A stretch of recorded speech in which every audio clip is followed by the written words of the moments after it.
చెప్పారు డాక్టర్గా ఉంది, బాగా డబ్బులు సంపాదించి మళ్ళీ తిరిగి ఇక్కడికి వచ్చాడు ప్రయాస. అంటే ఒక సక్సెస్ స్టోరీ చిన్న వయసులోనే.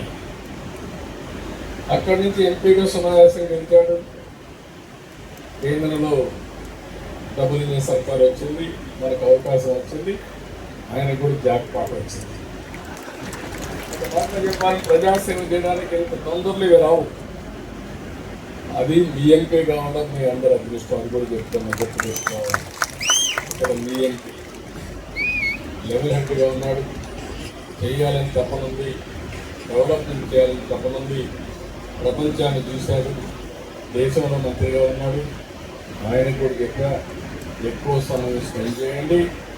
ఇక్కడ రైతాంగం ఎవరైతే ఈ ప్రాంతంలో భూమి ఇచ్చారో వీళ్ళని ప్రయోజకులుగా తయారు చేయాలంటే ఏమేమి తయారు చేయాలో దానికి తయారు చేయమని వారికి కూడా చెప్పా.